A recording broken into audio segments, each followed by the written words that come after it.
Quando e por que os humanos começaram a falar?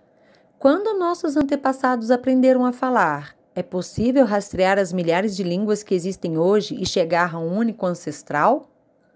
Só os seres humanos usam a linguagem verbal, algo que nos torna únicos entre todos os animais.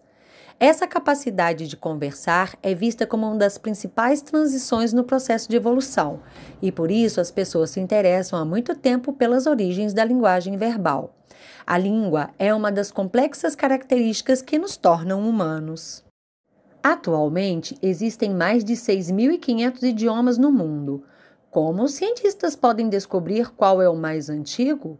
Quando se fala em língua antiga, podemos pensar no sânscrito, egípcio antigo ou no dialeto babilônico, mas isso não está nem perto do início da história. A maioria das línguas que chamamos de antigas não chega a ter mais de 6.000 anos e são fundamentalmente as mesmas línguas de hoje. Os fósseis de nossos ancestrais dão algumas pistas de quando começamos a conversar. O discurso, de certa forma, é uma respiração elaborada. Estamos respirando com enorme controle para produzir os sons. Para conseguir fazer isso, precisamos ter controle muscular preciso sobre o nosso corpo. Se você olhar para os neandertais, cerca de 600.000 anos atrás, eles têm essa expansão na coluna vertebral que coloca o nosso corpo pronto para a sua fala. Mas se você voltar a 1 milhão de anos para o Homo erectus, uma espécie anterior de humanos arcaicos, essa expansão na coluna vertebral não existe. E isso nos dá uma ideia de quando os humanos começaram, então, a usar a fala.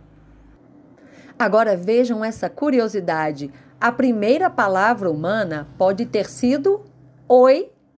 A necessidade de comer e sobreviver pode ter estimulado os seres humanos a desenvolver a capacidade de dizer uns aos outros sobre algo que eles não podem ver, mas que está lá, como a presença de comida. Assim, melhorar nossa capacidade de trabalhar em grupo foi fundamental para o desenvolvimento da língua, mas nossas necessidades de comunicação não eram assim necessariamente sofisticadas.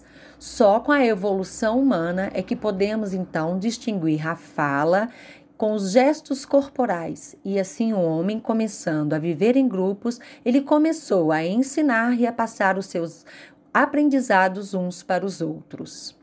Depois disso, o que vieram foram as rodas de história. O saber era contado de um para o outro em volta das fogueiras. Com isso, concluímos que pode ter levado centenas de milhares de anos para que as nossas conversas tenham começado a acontecer.